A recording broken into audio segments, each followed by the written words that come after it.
for me to have a spot handy at my right for my tea mug, I had to sacrifice Neil Gaiman, whose book had been standing here alone, punished for more than a year since he was accused of misbehaving with women. There is nothing that I could say as an excuse. I'm a crazy person and I never concealed it.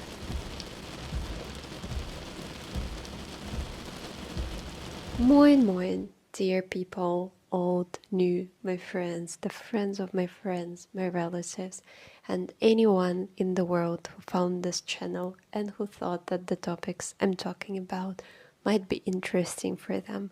My name is Anna of Northern Germany, originally from Russia, a survivor, a fighter, a writer, and on this channel I talk a lot. I talk a lot about different things, mainly about writing because I'm an aspiring author, about books, especially English literature, because it's my passion, about mental health awareness, and about politics. Sometimes I am trying to publish one political video per season because it makes me very stressed when I dig deep into politics, and for my mental health it's not really good to talk a lot about politics, but I love politics, and since I'm Russian I believe that we have to talk about the things that are happening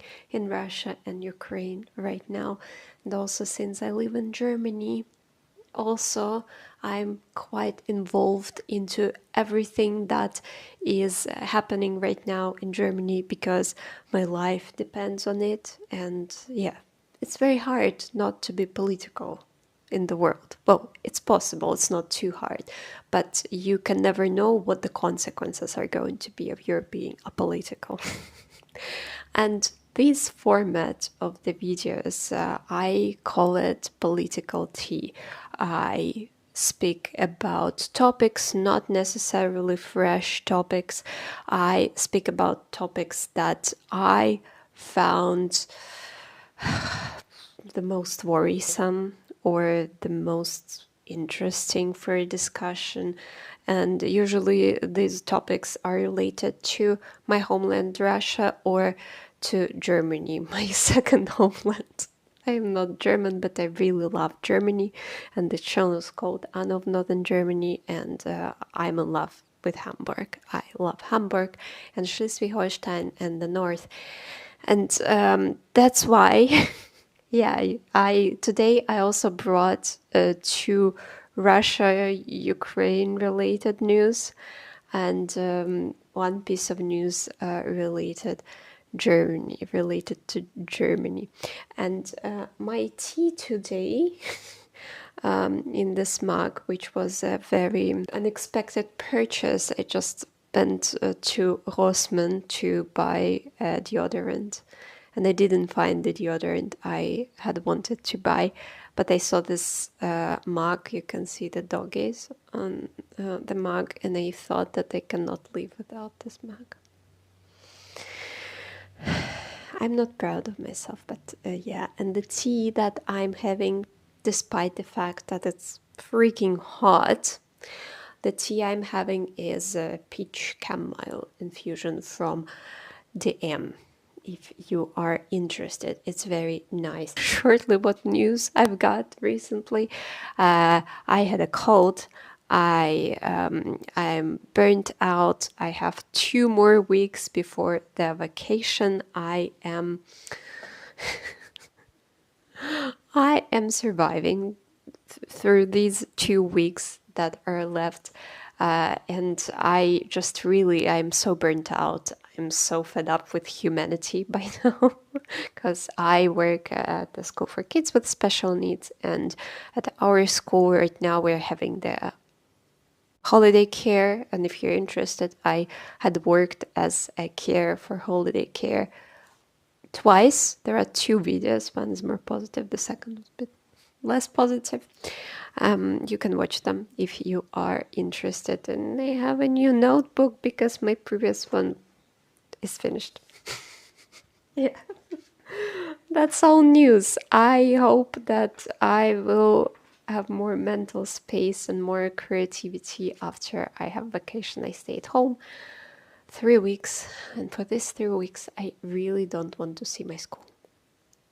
Okay, let's pass over to the topic because, yeah, on this channel, welcome if you don't know me, I talk a lot. And another piece of news, this hairstyle that I'm wearing, this Amy Winehouse, I don't know what, is very cute, but you might see me losing the volume slowly. And in the end, after I finish filming this video, I will open this thingy. And it's going to be a torture because the scalp hurts so much after this. Okay, let's pass over to the video. Let's start with the elephant in the room, right? I don't know if there is such an expression in the English language, but in Russian there is an expression. Let's start with the elephant in the room. It's something that you cannot really ignore. And what we cannot really ignore is the war in Ukraine that continues for extremely long time by now, and it is seemingly having no end. It's very sad, especially lately, because I think at least Ukraine and Zelensky, they are desperate and they really want to rid of this war, and I really understand them because people are dying, people are suffering, and Volodymyr Zelensky introduced this 40-day plan of trying to persuade, trying to force Russia to sign some kind of an agreement to stop the war, because of course nothing globally can stop the war except for Vladimir Putin saying that, yeah, okay, I don't want that anymore. Because till he has at least some doubts, till it doesn't touch him directly, he won't stop the war. Well, if you don't believe me, you must understand that if there were any other ways, the war would have been finished by now. The war of these days is extremely mean because both parties just exchange drone attacks, and while Ukraine is attacking some reserves with gasoline, etc., something like that, some military objects, Russia just attacks everything that comes to their mind or doesn't come to their mind, whatever, or I don't know how they are choosing the target, but I have an impression that they're choosing the target like what is more exciting, what is the most exciting thing to watch it burn. Otherwise, I cannot explain why they attacked Kiev, Pechersk, Lavra.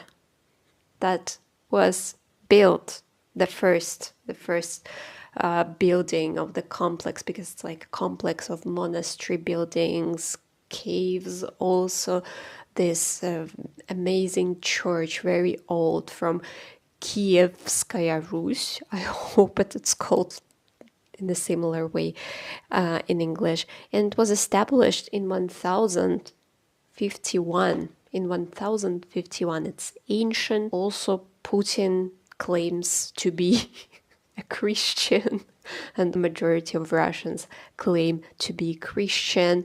And I remember in 2019, it was an excellent year, except for probably one event, or I don't remember much, but there was one highlight.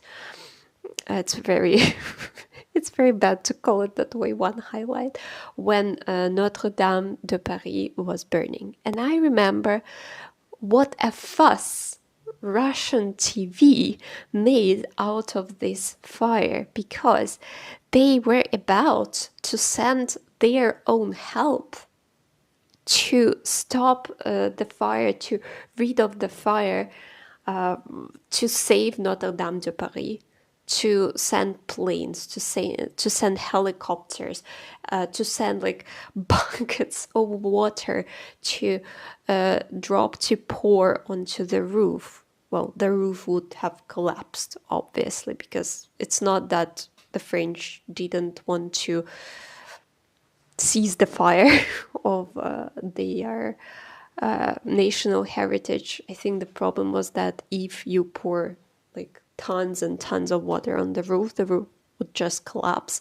And I think the story was a complicated one. And Russia didn't, the Russian politicians didn't quite understand why the French were so hesitant in putting this end to the fire. So hypocritical.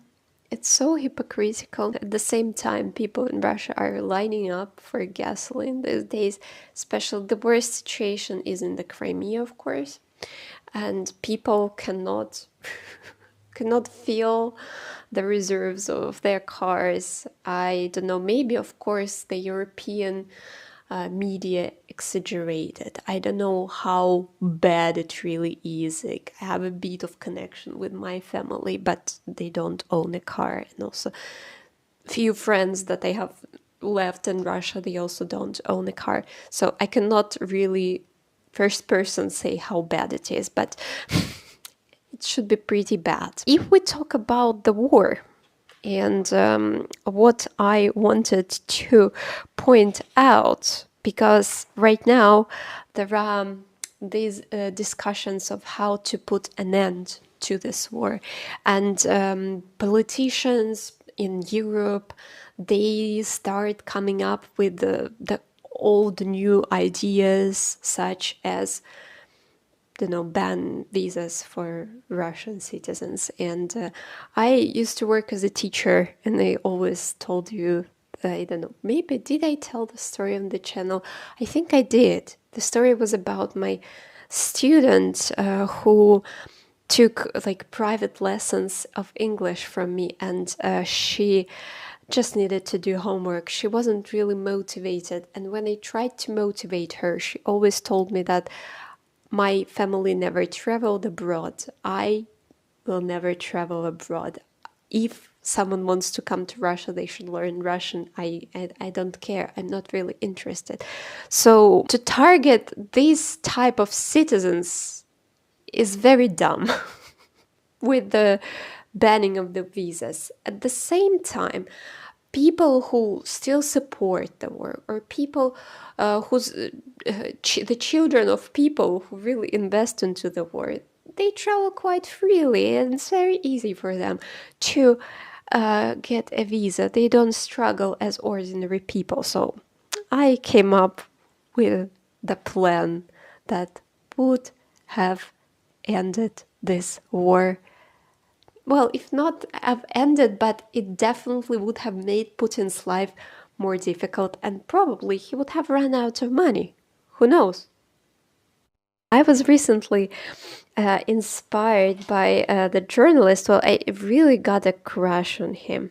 His name is Colon. I'll write the name here. I really got a crush on this person. He's Irish, but he lives in Ukraine, and he reports on the war. And it's amazing because it seems like he targets the right problems, because he found production of aluminum, and he did an investigation, and he discovered that it is transported to Russia, and the production is like connected with Russia very, very closely. A lot of Russians work in this region of Ireland, and politicians were like, yeah, we know about that, but he did this investigation, and I thought, oh my God, how amazing is that? This is an Irish person, he lives in Ukraine, and he does this immense job. I really hope that everything is going to be all right, because these people don't tend to end well. But okay. If we talk about stopping the war in Ukraine, I want to believe that the nuclear weapons Russia has possessed since the USSR, I hope they're all rusty and they don't function. And the money, as it is traditional for Russia, the money for the newest weapons is likely stolen. But it's just a speculation, and I wouldn't risk the whole humanity trying it out. So my plans, they are quite peaceful, and I need the help of Europe to, like, alone I couldn't do that. First of all, whatever any country imports or exports, if it is connected with Russia, they must stop it. Because still, with some shady schemes, they buy Russian gasoline. We don't have gasoline at home these days. In Russia, I mean. They still continue trading via the shady schemes, the black market. And all those things like gas and gasoline, they might still come from Russia. Also money, like there was one bank that was directly connected with Gazprom, like this Russian company that digs out gas and gasoline, and that is directly connected with Vladimir Putin. It was sanctioned only recently, one of the last, because European politicians also wanted to ensure some money transfers. Another suggestion. All the Russian property that used to belong Russian propaganda servers must be sold on the auction, and this money must be used for paying reparations. It's quite logical to me.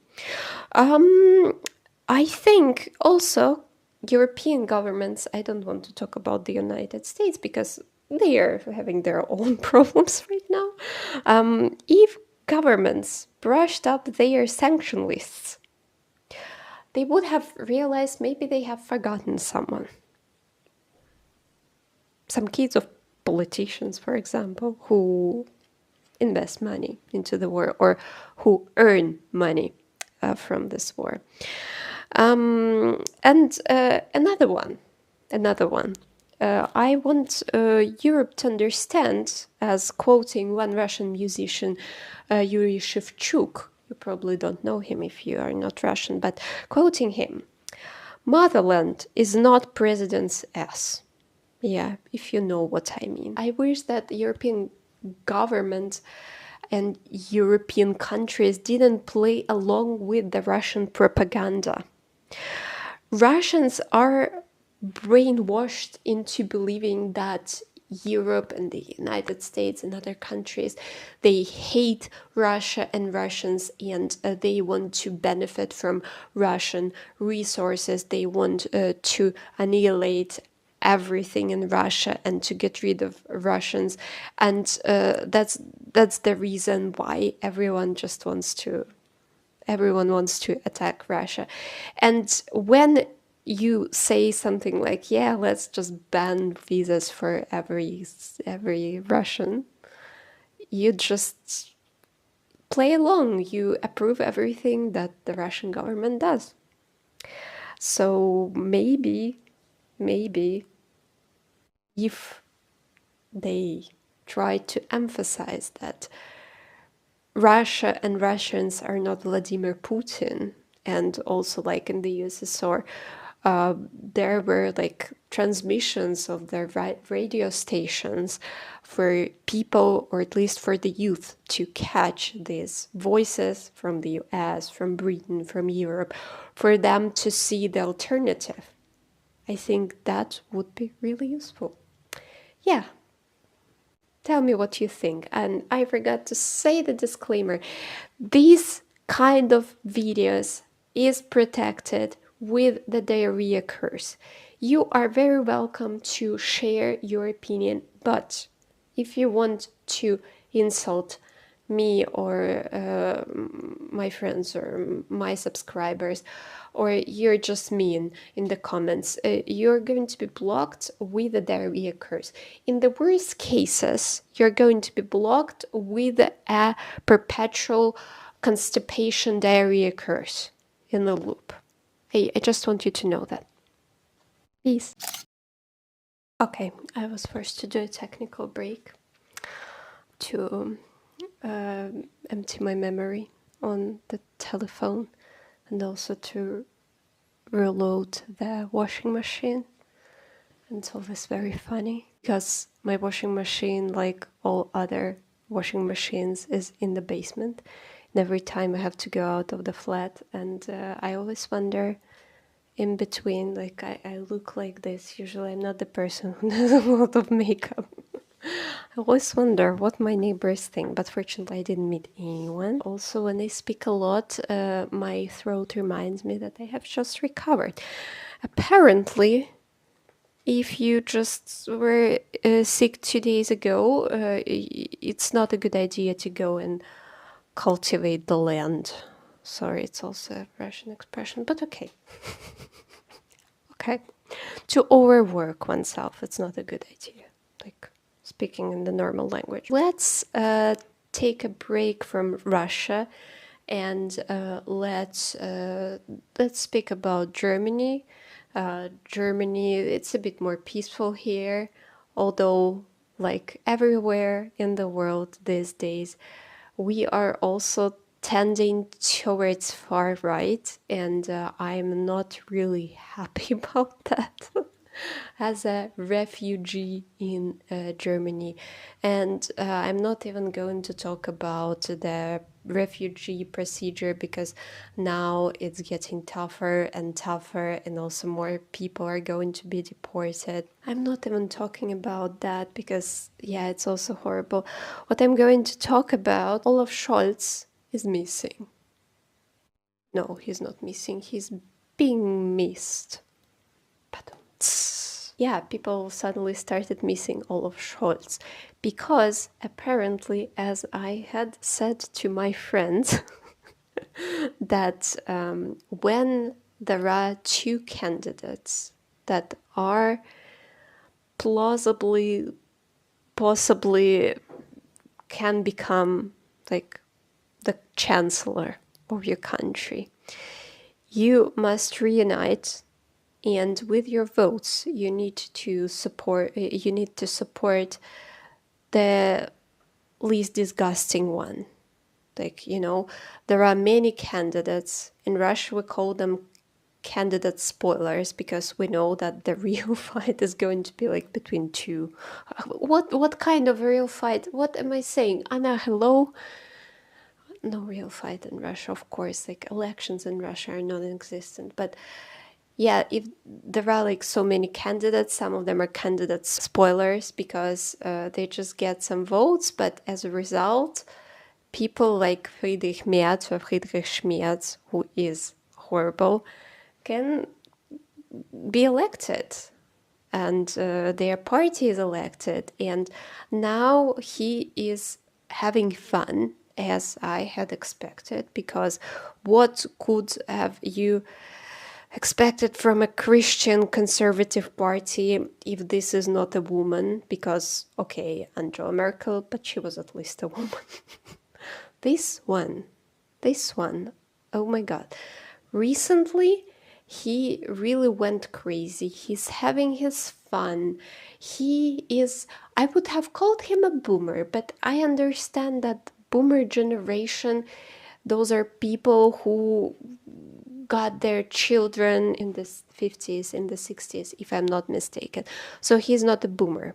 So he's from that toxic older generation, this son of capitalism, the true son of capitalism, Friedrich Merz, I mean. And it's a problem because life has changed. The world has changed. And people like Friedrich Merz, they live in their past and they apply their beliefs to the modern world. And when it doesn't work, they're very surprised. So one of the recent things, maybe I had even mentioned that in the previous political tea, he is really fed up with mini jobs. It's like the job that is like slightly over 600 euro you would earn. It's like less than 20 hours per week, and this sum of money is not taxed, obviously, because it's not a big sum of money. Also, he's fed up with Teilzeit because he believes that people got too comfortable. And Teilzeit part-time job, it's like 20 hours per week. I began with 20 hours per week, and now I'm doing more. And who does 20 hours per week? A lot of mothers, if we have to be honest, a lot of mothers with children. And now he, about Teilzeit job, it's not really clear yet, but about mini job, it's quite likely that we are going to lose a lot of workers in the care because they're not allowed to do a mini job on top of their other job. And they will have to pay taxes from this mini job. And if you pay taxes in Germany, it's a lot of money. From my humble salary, which I will not name, okay, I counted, if you want to know the precise sum of money, I pay 693.7 euro of taxes. In Germany, there is this brutto, netto difference, and there are some pension extractions. Insurance, medical insurance, etc., etc. It's very difficult, but yeah, this is the money that I pay. The more I earn, the more I pay, because there's this progressive taxation. And if you have to pay money from mini job, it's going to be amazing. Nobody's going to do it because they really want unmarried people only to do mini jobs. For married people, no more mini jobs, okay. But it gets even better. Friedrich Merz realized that there are too many people on a sick leave in Germany. And sometimes it's a real problem because we have people who are ill for years and years and years, and there is also the position that they are officially taking, and you cannot really fire these people, and this is how they go into retirement. But again, he is targeting the wrong audience. He, Friedrich Merz, is targeting the people who, I don't know, like who just get sick, like me. Like for me, it's very difficult to take a sick leave. I just hate it. I'm Russian, and in my Russian body is ready to work till I'm just carried out of my working space, you know? I mean that. And for me, it's very hard to, to cross this line. And this week, one day, I didn't go to work because I have so many Überstunden, like overworking hours, that I was like, okay, I can do that. But normally people can, per telephone, they can take a sick leave for a day, for example. Now it's not possible anymore. You need to be at your doctor's from the very first day of your sickness. And if you could take one day leave, now probably you will just get a week leave instead. The same time, for some people, it's also quite toxic because the course that it is taking, that you're not allowed to get sick, because this is what people used to do. They just worked till they died in the past. And that's horrible because now people came finally to the conclusion, and I'm also talking about myself, it also took me quite a lot to come to this conclusion. Voice. Hello. For people like me, it's sometimes still hard to accept that first me, then work. Me, I am more important than the work. And I have to think about myself, have to take care of myself. But Friedrich Merz, he, like every conservator, he wants to drag this development back. He's not much different from Putin from this aspect. And there's a funny story about Friedrich Merz. And I think this story describes him perfectly. He went to the United States for a trip, and his daughter at that point was in between. She was finishing school, from what I understand, and she didn't know how to carry on, where to go, what path to take. And he decided to bring a souvenir for her to encourage her.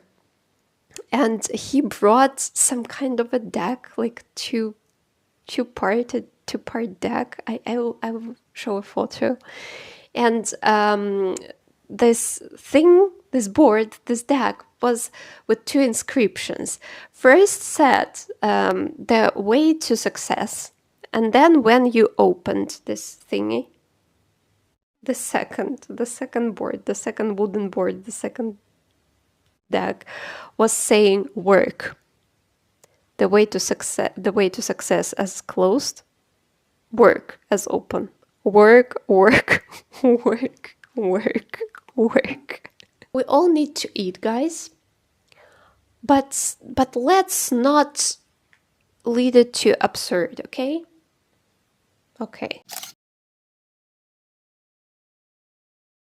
Okay, I had to do another break for the emptying the memory on my phone, and I redid my hair a bit, and now I feel like Lucy from Twin Peaks. I'm currently rewatching. I love Twin Peaks, and the only thing that I want to say is that I really want the family like Donna has. Donna, the best friend of Laura Palmer, the main victim of the story. Also, I really cannot understand the size of the city, of the town, and how they all know each other, because it says at the opening that it's like 51,000, and in my town there are 20,000 people, but in Twin Peaks, it feels like in the Wuthering Heights. You can watch a video about the Wuthering Heights, the book. I think it's very funny. Like there are two houses and one church in between. It really feels like it. But okay, okay. My tea is getting colder, and lipstick. And that means that we are passing over to the third story. If you thought that I wouldn't discuss the Russian sky climbers, what are they called? What are they called? Crazy people? No. I forgot all the words today, and that was a recent piece of news or a recent scandal. It depends on your political view on the situation. But basically, the Russian couple, the names are Angela Nikolaou, the woman's name is, and the man's name, what was his name? Yeah, doesn't matter. He's a man. I think I will just have to put his name somewhere here. Yeah, the long story short, two Russians, a couple, they claimed it to be an engagement. They performed climbing up the entire state building, up to this needle of the entire state building, and the world was polarized, and some people were fascinated, but there were also many people who were angry because those are Russians, and on the very top of the Empire State Building, they spread this poster motto that said, when the power of love beats the love of power, the world knows peace. This quote is assigned to Jimi Hendrix, if I'm not mistaken, or Bob Marley, or some other musician. Okay, to some kind of musician. I think Jimi Hendrix, but I will also correct that if I am wrong. And what people particularly disliked about this action, that they performed it, they got hype, but they didn't mention the war in Ukraine, they didn't mention the war crimes in Ukraine that the Russia commits. They didn't, that was a political, that was an action that was just for hype, and it wasn't a political statement. And the couple was accused of not giving any political statement. And according to these people, it is unacceptable because they made themselves seen, but they didn't see it as an opportunity to speak up against Vladimir Putin or the war, and they just used it as a profit for themselves. And this is a very interesting situation. As a Russian, I understand that whatever they did, it wouldn't turn out well from the point of view of a certain category of people, because they just see like Russians, they don't distinguish between Putin, Russia, Russians, they just see Russians. And yeah, there are people who believe that a good Russian is a dead Russian. I had also mentioned that in my previous videos. And from my point of view, this situation, I also feel a bit polarized. I don't feel like saying that I'm a supporter of these guys, of these two people, of this couple.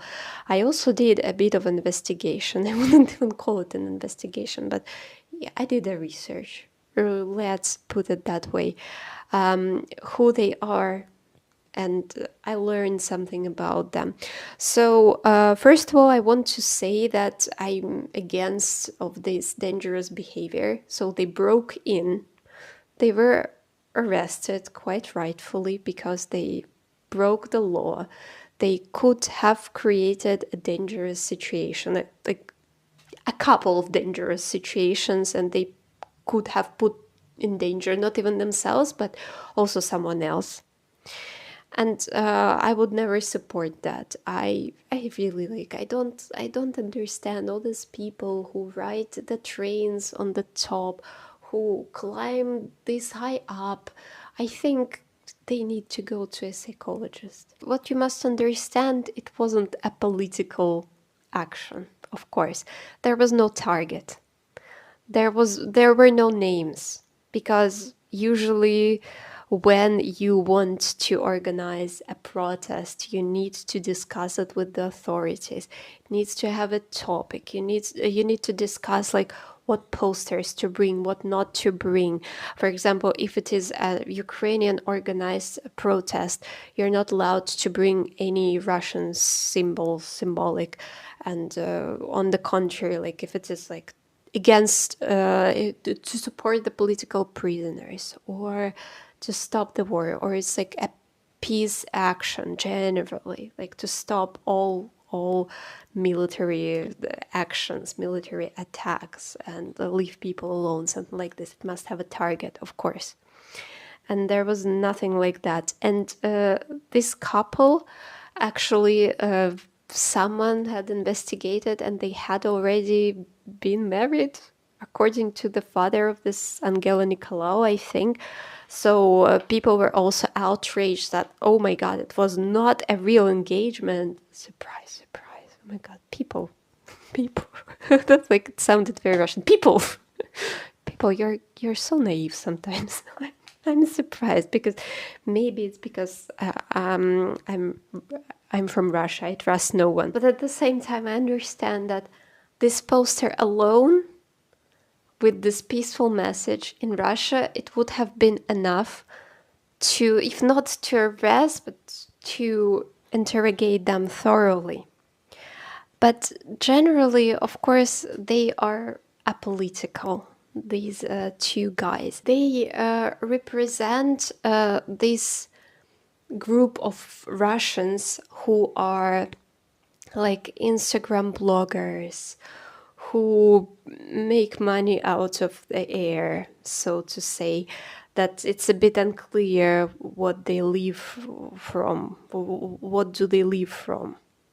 What money? How do they earn money? And of course, many people argued about their political views, and I was curious and I started to dig. And mostly why I remembered Angela's name better than her boyfriend's, it's because Angela is very present on the internet, and there is this wonderful social media called Vkontakte, which was established by Pavel Durov, but now he lives in France, and he's a weird guy also, but it doesn't matter. In Vkontakte, well, you can dig out some gold there, and Angela is very present, and I learned a lot about her. I made a portrait of this woman. I was trying to find some kind of the governmental engagement, governmental funds, governmental competitions. No, there is nothing like this. There is no governmental money that she would receive. Also, she is from a circus family. Also, she wasn't rich, and I looked at her old photos. She looks like the girl next door. And even I discovered that her family lives in the village. They are having some kind of a farm, a small farm, and this farm in 2019 burned down to ashes. And she even had to ask people to donate some money for them to recover. She also, she's not patriotic. I haven't found any patriotic pages among her subscriptions. And she speaks quite openly about herself, about her family. And I think she's quite believable. The only scene, so to say, that I found in her subscriptions, she was subscribed on Sergei Kosenko, who you probably don't know. He is an info gypsy. It's like a term that is a Russian term for people who perform success and sell the air. This guy, Sergei Kosenko, what you should know about him, basically, he's famous for selling those courses that promise for you to start earning millions and billions in a day. And the biggest scandal he was involved into was with his newly born kid.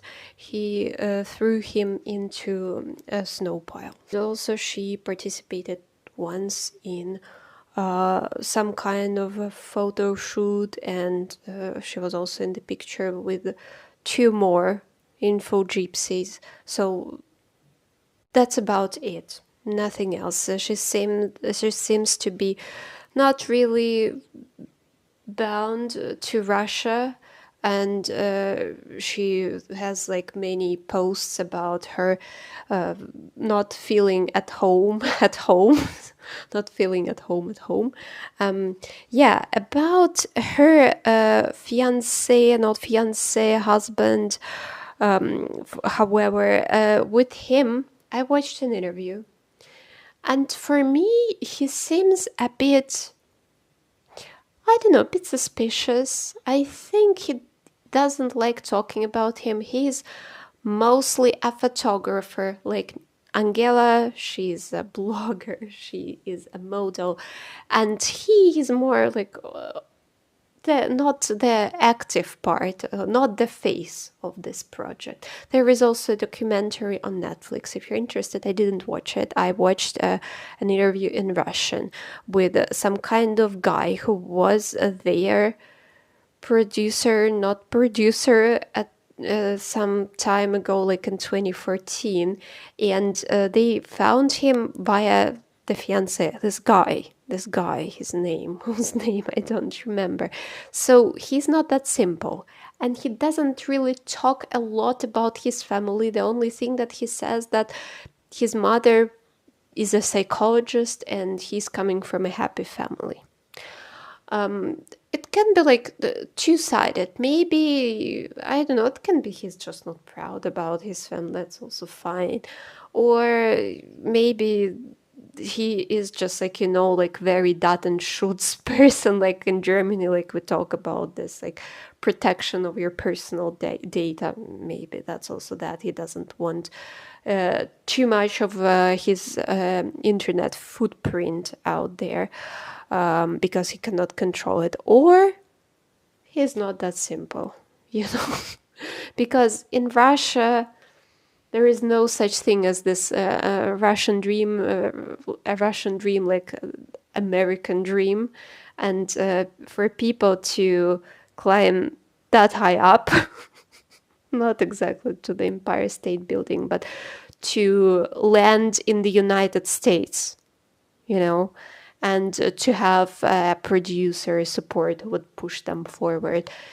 Well, you need to be you need to be in certain circles. Also, one point about Angela, the first time she left Russia for a trip abroad it happened when she was 21 years old. Just like me, I was 20. And I went to Ireland for 2-week English course. It was so expensive. It was amazing, unforgettable. So normally, people who are connected with this government and who are on the governmental positions and very are up at the top, they travel a lot, going back to, banning the visas. They travel a lot to Europe and to the United States. So think about it. Yeah, I think that's about it. I already can predict, can already see that it's going to be a very long video, but because I was ill, and then I just need to get through this period when I'm doing this holiday care. There are not that many videos. There are no videos on YouTube. There are some on TikTok, but I was also ill last week. So yeah, okay, it doesn't really matter. So it's going to be a long video because I like talking. That's it. There is no other reason. But I'm very happy. I feel so nice when I'm filming, and I really hope you enjoyed it. Share your opinion, but don't be mean. Don't be mean. And I really hope that you are enjoying summer, or if you're not enjoying summer, I'm with you. If you want to check my social media out, I have Instagram, I have TikTok, I have Medium, I have ideas of articles that I want to publish, but I just don't have energy and time. But the vacation is coming. What else I have? I have an Instagram. I already have said that, right? I don't remember. Otherwise, I have plenty of videos to watch here on YouTube, and also you can support me with a small donation on Buy Me a Coffee if you want to. And I thank you very much for watching this video. It means a lot. Thank you for thinking about me, if you thought about me when I didn't publish the video last Sunday. I think I will be wishing you love, and peace. From Anna of Northern Germany, and hope to see you in the next videos. And tschüss.